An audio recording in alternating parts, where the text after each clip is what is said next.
বউ বাড়িতে এসে রাগ করে, তোমার সাথে বাইরে যাওয়া যাবে না। আমারে ডাকে ভাবি আর তোমায় ডাকে চাচা।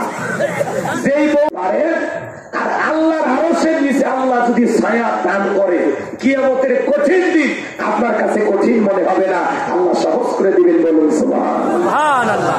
এখন হাউজে কাউসারের পানি চাইলেই কি পাওয়া যাবে? না, কান্না পানি দিয়ে উজু বানাই লাগে, সালাত আদায় করা লাগে। হঠাৎ করে যারা নামাজ পড়ে এদেরকে দেখে যারা পুরাতন মুসল্লি ঠাট্টা বিদ্রুপ করে, সূর্যাস্ত কোন দিক উঠছে, উত্তরে বাদশা দিকে মসজিদে, নামাজ পড়বি না 2 দিন পরে ছেড়ে দিবি, এরকম সমালোচনা করে। আপনি তাওয়াজ্জুহ তো 5 জনকে মসজিদে আনতে পারেন না, হঠাৎ করে কেউ নামাজ পড়েছে তার নিয়ে কেন সমালোচনা? ও 2 দিন পড়বি না, তুই উত্তর পড়বি, দেওয়ার ব্যাপার। আপনারা তো খোঁজ খবর নেওয়া লাগবে কেন? আপনি মসজিদের সিসি ক্যামেরা পারলে আপনি দোয়া করেন যে বাবা তুমি মসজিদে আসছো, দেখে 3টা হয়ে গেছে, আল্লাহর কাছে দোয়া করি আল্লাহ যেন মৃত্যু পর্যন্ত তোমাকে সিজদা দেওয়াটাও দিতে পারে। আপনি দোয়া করেন, পারলে ও নামাজ আইছে এই খুশিতে বলেন যে শোনো নামাজ শেষে কিন্তু সোনাতলা বাজারে 1 কাপ চা, একটু হৃদ্রতা বাড়ায়, ভালোবাসা বাড়ায়, মুহাব্বত করে, কথা কয়, বুকে না দিলে সমালোচনা। 2 দিন পর নামাজ ছাড়বি না তো ওই ছাড়লেই ধরলি কে বেড়া তো কি পারলে দোয়া করবেন, খালি খালি ওয়াশও করুন, খালি একটু অপেক্ষা করেন। কষ্ট হচ্ছে আপনাদের? যুবক বয়সে একটু দাঁড়িয়ে রাখছে ওইটা না সমালোচনা। যুবক বয়সে ঘুরের ভাব ধরলি কথা বলে, যুবক বয়সে নবীর সুন্নাত দাড়িকে মুহাব্বত করে না, ওই বউ আপনাকে 100% ভালোবাসা দিতে পারে না। আমরা দাঁড়িয়ে রাখছি মদিনাওয়ালাকে মুহাব্বত করে, নবীজির সুন্নাত, টুপি খোলা যায়, জিহ্বা খোলা যায়, দাড়ি এমন একটা সুন্নাত 24 ঘন্টা লাগে থাকে। এটা পুরুষের সৌন্দর্য, পুরুষের মুখে দাঁড়িয়ে থাকে। যারা পিলিন সেভ করে ও মুসলমান মনে হয় না,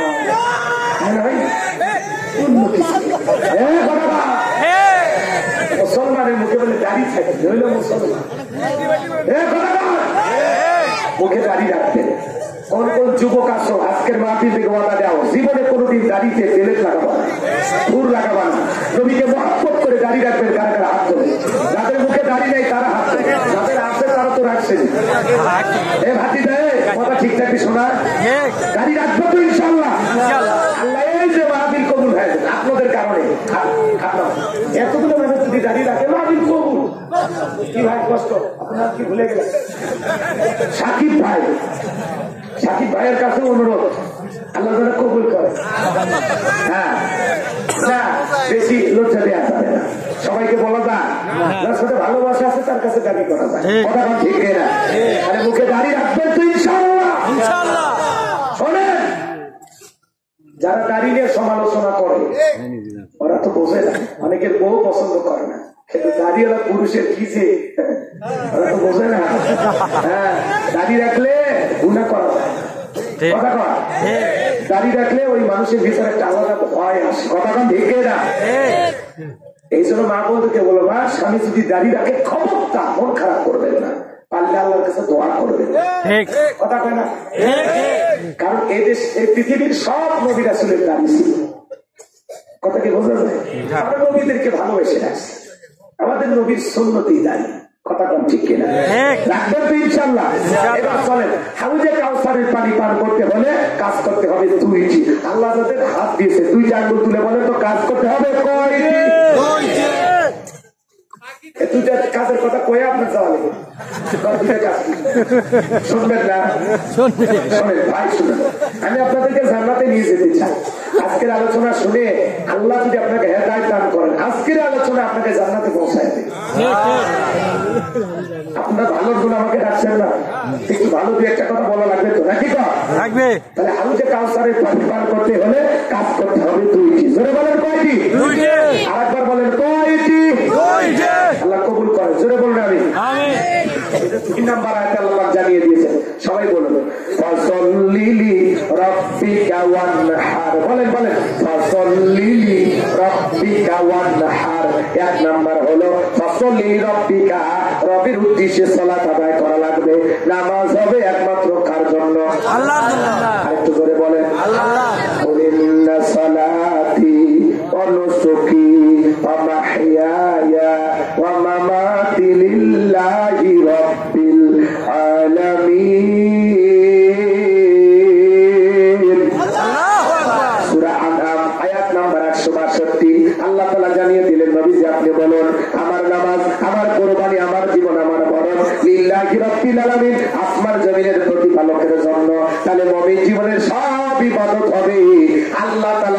রাজি খুশি করার জন্য। ফসল্লি রব্বিকা, রবের উদ্দেশ্যে চলা। নামাজ হবে আল্লাহর জন্য। কথা কয় না? 2 মিনিটে 2 রাকাত, 4 মিনিটে 4 রাকাত, ওই নামাজ আল্লাহর জন্য।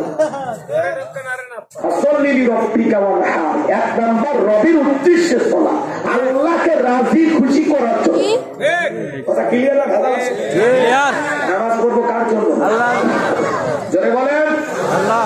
শোনেন, আমাদের সমাজে নামাজি আছে 5 রকমের। আমি কি বলবো বলেন? একটা হলো 5-এর, একটা 7-এর, একটা খাতের, একটা ছাতের, একটা ভোটের। বুঝলেন না তো? ক্লিয়ার করে বলি, সংক্ষিপ্ত করে। 5-এর নামাজি কারা? যারা নিয়মিত 5 ওয়াক্ত সালাত আদায় করে। সুবহানাল্লাহ। যারা খাঁটি মুমিন, যাদের অন্তরে কোনো ভেজাল নাই। 5 ওয়াক্ত সালাত যারা নিয়মিত আদায় করবেন, আল্লাহ বলেন ফালিয়াবুদু রাব্ব হাযাল বাইত আল্লাযী আত'আমাহুম মিন জু' ওয়া আমানাহুম মিন খাউফ। আল্লাহু আকবার, আল্লাহু আকবার। আল্লাহ বলেন এই ঘরের মালিকের ইবাদত করো। ইবাদত যদি ইবাদতের মতো হয়, নামাজ যদি নামাজের মতো হয়, বান্দারে 5 ওয়াক্ত সালাতে মাথা নত করে আমি আল্লাহকে যদি সিজদা দিতে পারো, তোমার নামাজ যদি নামাজের মতো হয়, আমি আল্লাহ 2টা জিনিস তোমাদেরকে দেব। 1 নাম্বার, রিজিকের টেনশন করা লাগবে না, আমি আল্লাহ তোমাদের রিজিকের ব্যবস্থা করব। সুবহানাল্লাহ। যে বান্দা 5 ওয়াক্ত সালাতে মাথা নত করবে, সেই বান্দাকে আল্লাহ কোনোদিন না খাওয়ায়া রাখবে না। আপনাদের এলাকায় একটা প্রাণী আছে, রাতে 1টা 2টার দিকে বের হয়, গভীর রাত্রিতে বের হয়, চিল্লায় কু, শিয়াল পণ্ডিত। ওর নামে কি সোনাতলা বাজারে মুরগির হোটেল আছে? ব্যাংকের অ্যাকাউন্টে টাকা আছে, ওরে খাওয়াই কি পাখি সকালবেলা খালি পেটে নিচ থেকে বের হয়ে যায়, সন্ধ্যাবেলায় ওই পাখির পেটটা ভরে বাসায় ফেরত আসার ব্যবস্থা করে কি আল্লাহ। যদি পাখিকে খাওয়ায়, শিয়ালকে খাওয়ায়, এত মাখলুককে খাওয়ায়, আল্লাহকে আমাদেরকে খাওয়াবে না? আমরা হলাম আশরাফুল মাখলুকাত, আল্লাহর ভিআইপি সৃষ্টি। কুনতুম খায়রা উম্মাতিন উখরিজাত লিন-নাস, তোমাদেরকে উত্তম জাতি বানাইছে। সুবহানাল্লাহ। জোরে সুবহানাল্লাহ। আমরা সৃষ্টির সেরা, তাহলে আমাদের রিজিকের ব্যবস্থা করবেন কে? আল্লাহ। আমার আল্লাহ বলেন ওয়া মা মিন দাব্বাতিন ফিল আরদি ইল্লা আলাল্লাহি রিজকুহা। আল্লাহ বলেন পৃথিবীতে এমন কোন বিচরণশীল প্রাণী নাই যার রিজিকের ব্যবস্থা আমি আল্লাহ আসমান থেকে করি না। ওই আটলান্টিক মহাসমুদ্রের 33,000 ফিট গভীর অতল পানি নিচে থাকা ছোট্ট একটা প্রাণী, তার রিজিকের ব্যবস্থাও আমি আল্লাহ আসমান থেকে করি। সুবহানাল্লাহ। আল্লাহ বলেন নামাজ যদি নামাজের মতো আদায় করো, 5 ওয়াক্ত সালাতে মাথা যদি নত করতে পারো বান্দা, আমি আল্লাহ 1 নাম্বার তোমাদের জন্য রিজিকের ব্যবস্থা করব। সুবহানাল্লাহ। 2 নাম্বার, কোনো ভয় থাকবে না। আজকে মানুষের জীবনে ভয় আছে না নাই? আপনি মোকামতলায় দোকান আছে, রাত 2টার দিকে 2 লাখ টাকার সোনা তোলা আসবে, মনের মধ্যে ভয় কাজ করে কিনা? আল্লাহ টাকা নিয়ে বাড়ি পর্যন্ত যাইতে পারবো নাকি টাকা ছিনতাইকারী কবলে পড়ে টাকা যান 2টা হারাবো, আতঙ্ক কাজ করে কিনা? মেয়েটা কলেজে গেল, একা একা ফিরবে নাকি জামাই সাথী নিয়ে ফিরবে, ভয় আছে না নাই? মেয়েটা স্কুলে গেল, ভালোভাবে ফিরবে নাকি কারো লালসার শিকার হবে, ভয় আছে না নাই? আজকে চুরি, খুন, ধর্ষণ, টেলারবাজি, চাঁদাবাজি সমাজে কমছে না? জোরে বলেন। এই সমাজে শান্তি ফিরে আসবে সেই দিন, আল্লাহর কোরআন দিয়ে জমিনটা চলবে সেই দিন। মানুষের তৈরি করা তন্ত্র মন্ত্র দিয়ে সমাজে শান্তি প্রতিষ্ঠিত হবে না। লেনিন কনভেনশনের আইন দিয়ে শান্তি প্রতিষ্ঠিত হবে না। আমেরিকা লন্ডনের আইন দিয়ে শান্তি প্রতিষ্ঠিত হবে না। আপনি যদি বাংলার ভূখণ্ডে শান্তি প্রতিষ্ঠিত করতে চান, আল্লাহর আইন লাগবে। কথা বলে ঠিক না? আল্লাহুল খলক ওয়াল আমর, সৃষ্টি যার, আইন চলবে সে আল্লাহ। আজকে সমাজে এত চুরি, এত দুর্নীতি, সচিবালয়ের মতো জায়গাতে আগুন লাগে, দেখার কেউ নাই। কথা এই জন্য বলতেছি, ওই বয়োবৃদ্ধ মানুষদেরকে ধরে ধরে উপদেষ্টা বানাচ্ছেন, আর সচিবালয়ে আগুন লাগে, প্রতিবাদ করার কেউ নাই, দেখার কেউ নাই। এটা পরিকল্পিত একটু ঘটনা। কথা ঠিক না? এর ভিতরে একটা গভীর ষড়যন্ত্র আছে। এই জন্য আমরা বলতে চাই, ওই নাটক সিনেমার নির্মাতা মোস্তফা সরওয়ার ফারুকীকে দিয়ে উপদেষ্টা বানাইলে দেশে শান্তি আসবে না। ওনারা যে সিনেমা বানান, একটা ট্রফি পাইছেন না, এখন সিনেমা ঘোষণা দেন মোস্তফা সরওয়ার ফারুকী পরিচালিত আসিতেছে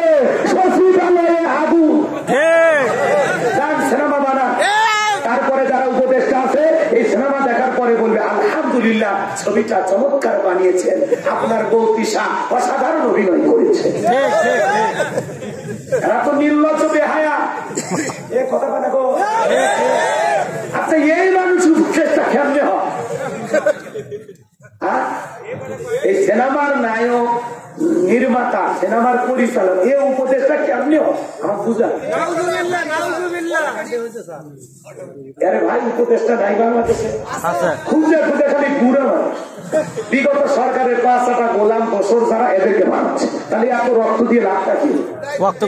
আপনাদের দরদ এতই বেশি, আবার টাক দিয়ে ওনাদেরকে বসান। আপনারা দুনিয়া তারা ভালো মানুষ নাই। উত্তরবঙ্গে তুই একটা উপদেষ্টা আছে নাই, শহীদ আবু সাইদ রক্ত দিলে কি কারণে?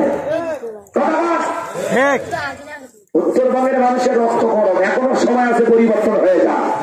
এগুলো সরকারকে বলবো এই যাত্রার পরামর্শ নিয়ে চলেন না। আপনি অনেক জ্ঞানী মানুষ, আমরা বিশ্বাস করি। আশেপাশে যারা বিগত সরকারের 5টা গোলাম ছাঁটাই করেন,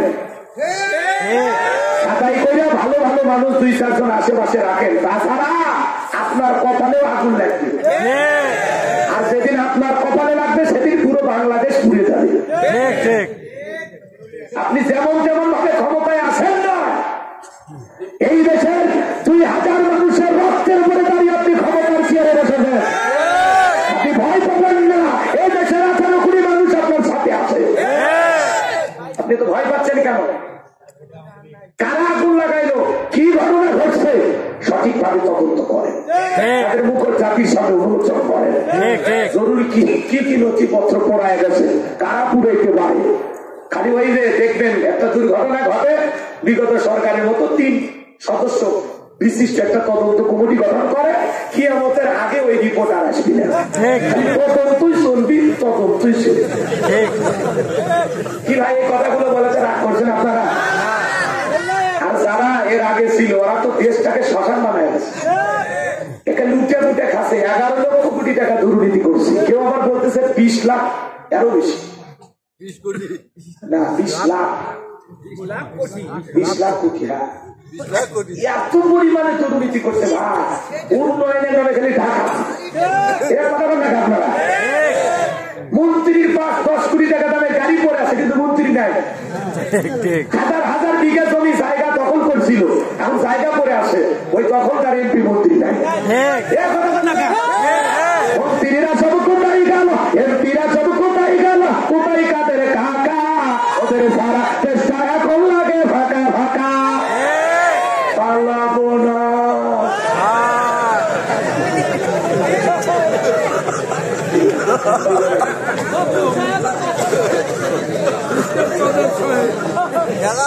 ভয় লাগতেছে বলবো? ভয় না, ভয় করে, ভয় করছে। বাঁচবো তো কয়দিন, কথা কন। যারা বড় বড় কথা বলতে আছে, পালাবো না, পালাবো না, পালাবো না, যাই না তাদের দেখা, ওদের সারা দেশটা এখন লাগে ফাঁকা ফাঁকা।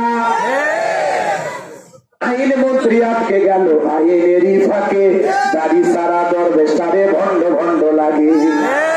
শুনেছি ভাই কত নেতা নেত্রী খাইতেছে ভাই ডান্ডা, বিচারপতি কালা মানিকের ফাটিয়েছে নাকি আন্ডা।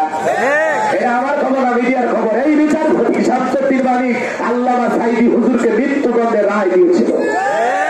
আমরা বলতে চাই ওই একই ট্রাইব্যুনালে বিচারপতি মানিককেও মৃত্যুদণ্ডের রায় দিতে হবে। এই বিচারপতি মানিক 116 জন আলিমের তালিকা করে দুদকের কাছে জমা দিয়েছিল। আমার মতো গাইবান্ধার ভাঙ্গা বক্তা, রোল নাম্বার ছিল 23। সিরিয়ালে আমার নাম্বার কত গো? আপনারা চেনেন না, ওরা ঠিকই জানে জিনিসটা কি। রাগ করতেছেন আপনারা? বাতিলের চোখে পড়া মানে কি বোঝেন?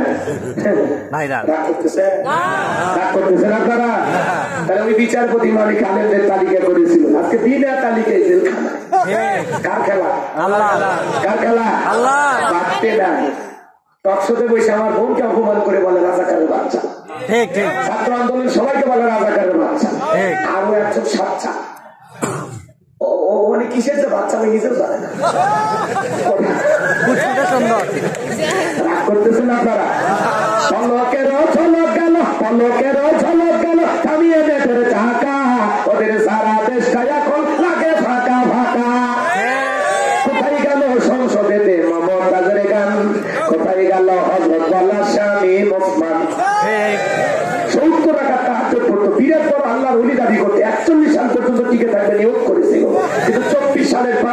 বসতে কি হবে? আল্লাহর ওলিরা জানতো না। মাইক পেলে বলতো খেলা হবে, খেলা হবে। আজকে পুরো বাংলাদেশের মাঠ করে আছে, কিন্তু ওই পাক্কা খেলোয়াড় আসেন তুলে ভাই, খেলা হবে। ওই লুকেছেন আপনারা, কথা কোন ঠিক না? মন খারাপ করবেন না বাবাজিরা। সামনে আপনি কি ব্যথা পাইছেন? ব্যথা পাইলে ভাই এগুলো বাস্তব কথা বলা লাগবে। দাওয়াত দেন আর না দেন, এখন খালি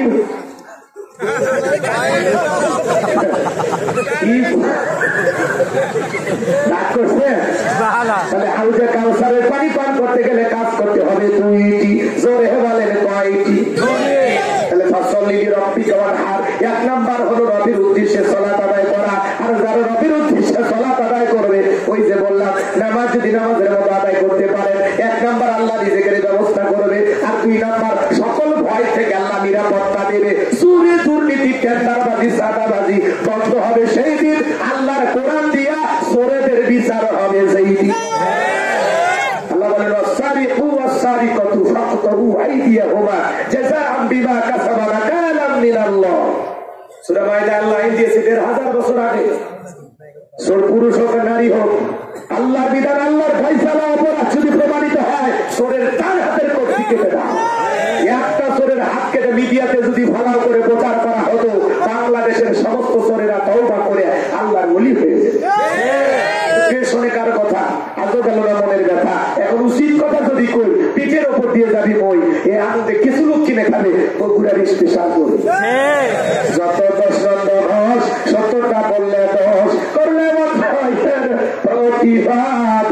নামটা হবে তোমার মৌলবাদ, নামটা হবে তোমার জঙ্গিবাদ।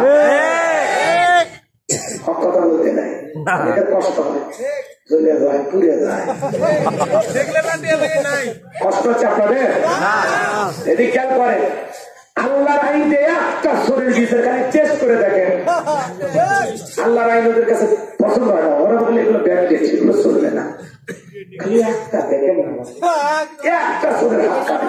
কিন্তু নেতা আইন পাস করে না, কারণ কি? ওই তো স্বপ্নে দেখে চমকে উঠে হাত তো আগে আমার টাকা। কারণ এই হাতকে যে দুর্নীতি করছে, প্রথম হাত ওই নেতা। এই ভয়ে ওরা আল্লাহর আইন চায়। কথা ক্লিয়ার? 53 বছরে যত মানুষ ক্ষমতায় বসছে সবাই মুসলমান, কিন্তু কেউ আজ পর্যন্ত নামাজকে বাধ্যতামূলক করেনি। কেউ যাকাতের বিধান প্রতিষ্ঠিত করেনি। কেউ সৎ কাজের আদেশ দেয়নি, অসৎ কাজ বন্ধ করেনি। পারলে নেতা সিনেমা হল উদ্বোধন করছে, নায়িকাদের সাথে গলায় ধরি ধরি সেলফি তুলছে। কোন নায়ক নায়িকা অসুস্থ হলে প্রধানমন্ত্রী তহবিল থেকে 8 লাখ 10 লাখ 20 লাখ টাকার চেক দিচ্ছে। কোন আলেম না খায় মরে গেলে 5 টাকা দেয়নি।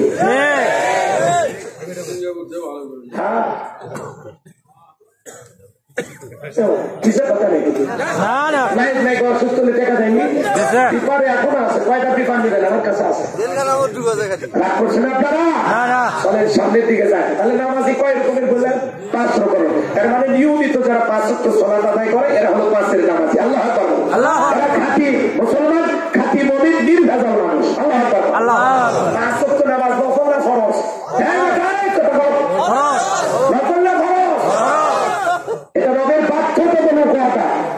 নিজেকে মুসলমান দাবি করলে 5 ওয়াক্ত সালাত অবশ্যই আদায় করতে হবে।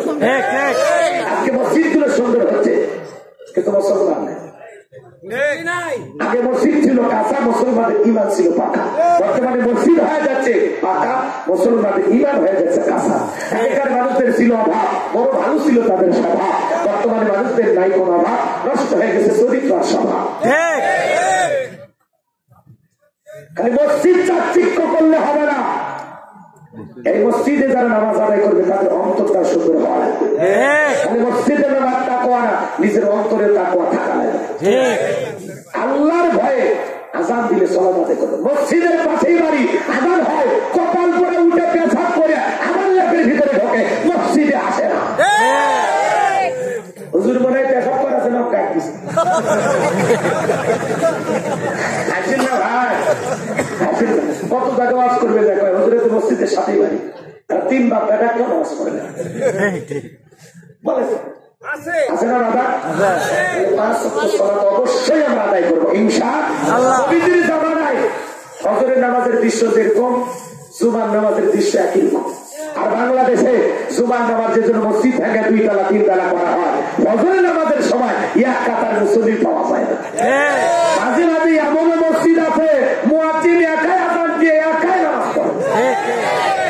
শোনেন, এক বিয়ে বেড়া থেকে হাজি মানুষ 3 বার হজ করছে, ট্রিপল হাজি।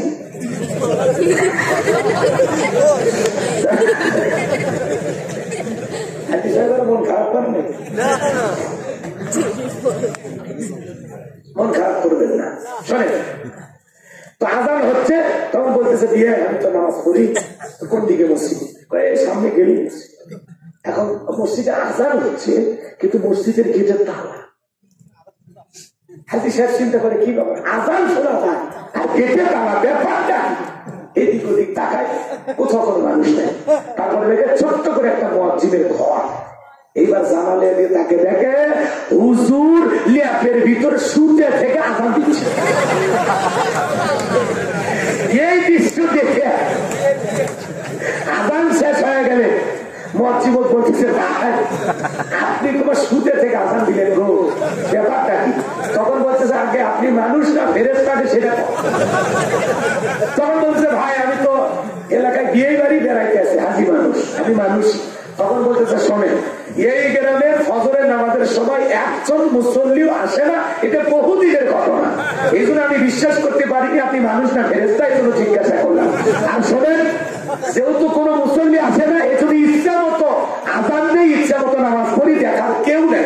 আপনি প্রথম দেখছেন আমি ল্যাপের ভিতর শুয়ে থেকে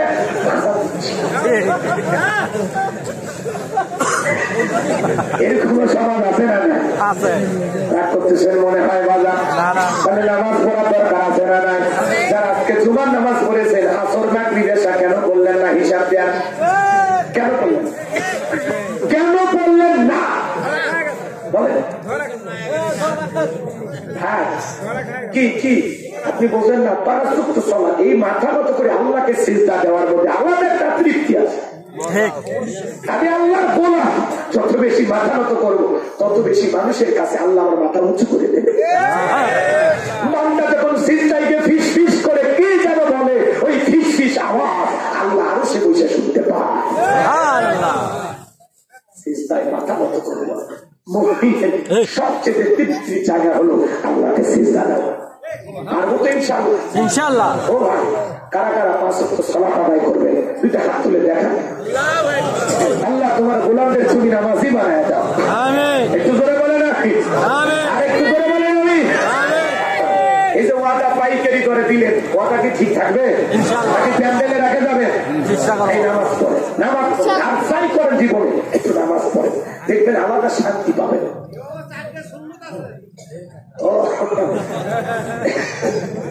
বলবো কষ্ট হয় আপনাদের? আপনার যেহেতু বগুড়ার মানুষ, আপনাদের জন্য অবশ্যই ওয়াজ করা লাগবে। তার উপর আমার সাকিব ভাই দাওয়াত দিয়েছে।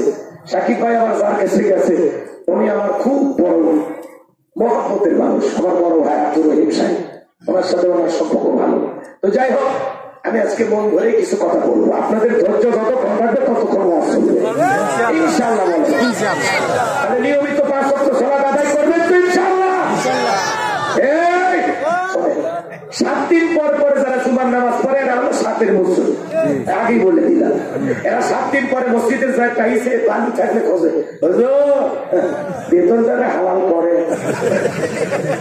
মসজিদে কি বালু টালু করে থাকে, কি করে খানার বয়লার মুরগির মতো খালি ঘরে। আচ্ছা, মসজিদের বালু পরিষ্কার করার দায়িত্ব কি হুজুরের? এই গ্রামের লোকের কোন দায়িত্ব দেয়? একই হুজুর আজান দেয়, ইমামতি করে, আবার খাদে ভয়ে মসজিদ পরিষ্কার করে, বেতন মাত্র 3000। এই যে জুলুম করতেছেন হুজুরদের উপর, আল্লাহর কাছে হিসাব দেওয়া। সভাপতি ছেলে চাকরি পাইছে, মসজিদের হুজুর একটু দোয়া করে, আমার ছেলে চাকরি পাইছে, বেতন যেন ভালো। এবার হুজুর দোয়া করে বলতেছে, আল্লাহ আমাদের সভাপতির ছেলে চাকরি পেয়েছে, আমার বেতন যেমন সভাপতির ছেলের বেতনটাও যেন হয় তেমন।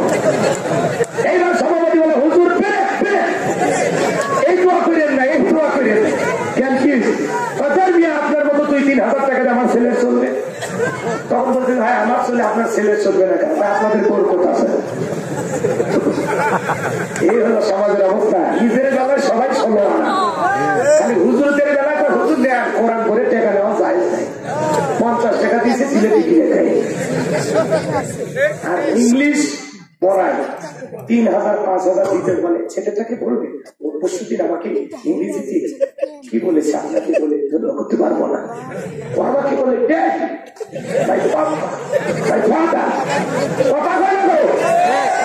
ইংরেজি শিখছে ছেলে, আনন্দে আত্মহারা হয়ে যায়, মনে জান্নাতে পা ধরছে।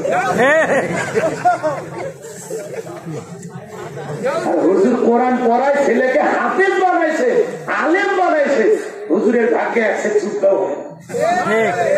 আচ্ছা ইংরেজি পড়া কি দাম, অঙ্কতে পড়ায় কি দাম। আপনি আমার ছেলে হিসাব বেতন আপনি শিখাইছেন, আপনার বেতন আরো বেশি হবে। কথা হয় না? আমাদের ভাগ্যে জান্নাত আছে অত সহজ। জান্নাতে গেলে অনেক কষ্টের পরে যাওয়া লাগে। কষ্ট হচ্ছে আপনাদের? তাহলে এদিক নবীজি এক জায়গায় গিয়ে নামাজ আদায় করলেন, পাশে একটা নতুন কবর দেখলেন। সাহাবায়ে কেরামদেরকে লক্ষ্য করে বলেন, ও আমার সাহাবীরা, এই কবরে থাকা ব্যক্তি জান্নাতি। সুবহানাল্লাহ, সুবহানাল্লাহ করে কর। সাহাবায়ে কেরাম দেখে বলেন, নবী এই ব্যক্তি জান্নাতি, কেমন আমল করেছে আমরা জানতে চাই। নবী আমার দিকে বলেন, আল্লাহর এই বান্দা নিয়মিত মসজিদ ঝাড়ু দিত, মসজিদটাকে পরিষ্কার করে রাখতো। আমার আল্লাহ এই আমলের কারণে খুশি হইয়া তারে জান্নাত দিয়েছে। আল্লাহর ঘরে ময়লা আছে, একটু পরিষ্কার করেন, টাইসটা ধুইয়া দেন, অন্তরের ময়লা আল্লাহ দূর করে দেবে। কথা কোন ঠিক কিনা? 7 দিন পরে পরে জুমার নামাজ পড়ে যারা, এরা হলো সাতের নামাজি। মানুষ মরে গেলে জানাজার নামাজ পড়ে যারা, এরা হলো খাতের নামাজি। কথা বলতে মানুষ মরে গেছে, মসজিদে এমন হয়েছে, অমুক ব্যক্তি মারা গেছে, ইন্না লিল্লাহি ওয়া ইন্না ইলাইহি রাজিউন। বলছে রে বাচ্চার সাথে সেদিন দুপুরে সোনাতলা বাজের সাথে চা খেলে সরকারিটা হোটেল, সেই মানুষ বললো রে পাঞ্জাবিটা ধুয়ে দে, দুপুরে জানাজা তাহলে কথা কয়।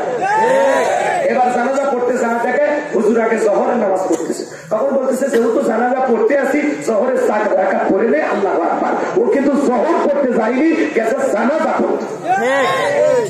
আছে না? আচ্ছা, 2 ঈদের নামাজ যারা পড়ে এরা হলো হাতের নামাজি। 2 ঈদে সেই শিরোনি পাঞ্জাবি কিনে বউ গেলে সকালবেলা দেখতো কেমন লাগতেছে, বউ হচ্ছে হেপি লাগতেছে। এবার দেখো দোস্তরা দেখ, বগুড়া নিউ মার্কেট থেকে কিনছি 4200 টাকা, বলে কম দামে সত্যাদের পাঞ্জাবি আসনি। দোস্তরা কয় দোস্ত হেপি লাগছে, একটা সেলফি তুলতো ফেসবুকে দিই। কথা ঈদের নামাজ পড়ে, ঈদের নামাজ পড়ে হুজুরের সাথে হাত ধরে কোলাকুলি, হাত ধরে কোলাকুলি করে। হুজুর কয় হুজুর আপনার নামাজ সেই ভালো লাগে। হুজুর কানে কানে বলে ভাই রোজা কয়টা? তখন বলতে যে হুজুর ব্যবসায়ী চাপে ইয়া তার রোজা রাখিনি, তারাবিও পড়ি, কিন্তু ঈদটা প্রত্যেকদিন কাছে মিস করি। এই হলো এই ছাতের মুসল্লির অবস্থা। কথা তো আর শোনেন, নির্বাচনের আগে মাথায় টুপি দিয়া যারা এসে বলে আগামীতে আমাকে যদি সনাতনবাসী ভোটকে নির্বাচিত করতে হবে, আমি ঘরে ঘরে কাঁদতে হবে, উন্নয়নের চলে সনাতনের মানুষ রেজিস্ট্রেশনে থাকতে ফেঁসে যাবে। আল্লাহু আকবার, আল্লাহু আকবার। মসজিদ আজান হয়েছে, আমি একজন মুসলমান, সমাবেশে আর বক্তব্য দেব না। ভাইয়ের আমার, আমি নিয়মিত 5 ওয়াক্ত নামাজ পড়ি। আসুন চলুন আমরা মসজিদে যাই, আল্লাহকে সিজদা দেই। আমি যেহেতু আপনাদের নেতা, আমার দায়িত্ব আপনাদেরকে বলা, আসুন ভাই নামাজ পড়ি। ঠিক ঠিক কানে কানে করবি দেখাই নেতা ফজল চুপ। সমাবেশে নামাজ পড়তে হয়, কারণ এখানে অনেক মুসলমান আছে।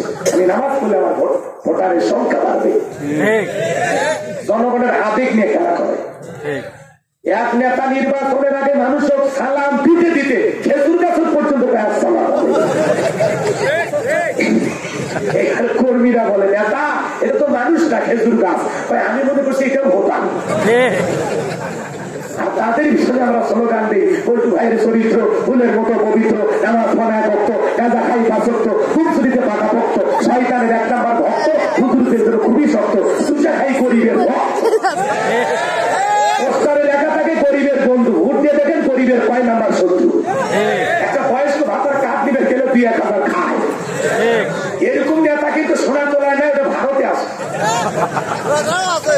করতেছেন মনে হয়।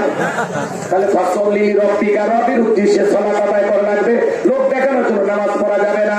ফাওয়াইলুল লিল মুসাল্লিন আল্লাযীনা হুম আন সালাতিহিম সাহুন।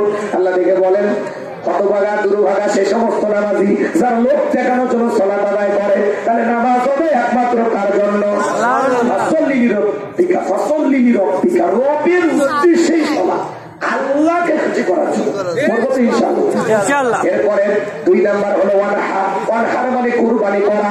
কুরবানি মানে কি? নিজের আমিত্বকে কুরবানি করা, অহংকারকে কুরবানি করা, নিজের ভিতরে থাকা পশুসুলভ আচরণকে কুরবানি করা, শহীদ আবু সাঈদের মতো মুগ্ধের মতো দেশের জন্য নিজেকে কুরবানি করা। নিজের জান মাল সবকিছু কুরবানি হবে কার জন্য? আল্লাহর খুশির জন্য। ওয়ানহার মানে কুরবানি করা। সালাত হবে যে রবের জন্য, কুরবানি হবে সেই রবের জন্য। কষ্ট হয় আপনাদের? শোনেন, 7 জন ভাগে গরু কেনে, 4 জন ধরে ধরে টানে, পিছন থেকে 3 জন ঠেলে।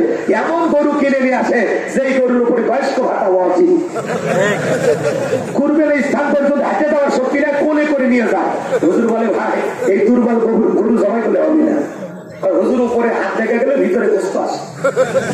এই বয়স্ক গরুর গোস্ত টান দিবেন, এর থেকে চলে যেতে মোকাম চলে সারা দিবেন, আবার সোনা চলে আসে। পিলাপ দিয়ে টানেও সিজার পাবেন না। এরকম দুর্বল গরু জবাই করলে কুরবানি হবে? আল্লাহ কি বলেন? তা সুন্দর না দিন, চমৎকার একটা গাভী জবাই করো, আকর্ষণীয়, হুষ্টপুষ্ট, দেখতে সুন্দর, করা কর। যারা কুরবানি দেবেন, কুরবানির ওয়াজ আপনাদের ইমাম সাহেব করবে। আমি আজকে কুরবানির ওয়াজ করবো না, 3টা জিনিস বলে যাই। 1 নাম্বার, যারা কুরবানি দেবেন নিয়ত সহি কুরবানি আল্লাহর জন্য। প্রত্যেকটা কাজ নিয়তের উপরেই নির্ভরশীল। অনেকে বলে কুরবানি দিলে ছেলে মেয়ে মানুষের বস্তুর দিকে তাকায় থাকবে। ছেলে মেয়ে বিয়ে দিছি, নতুন বিয়ে বাড়িতে গোস্ত না দিলে মান সম্মান থাকবি না। কিস্তি তুলে হোক আর সুদের টাকা দিয়ে হোক কুরবানি দেওয়াই লাগবে। 1 সনেরও হবে না।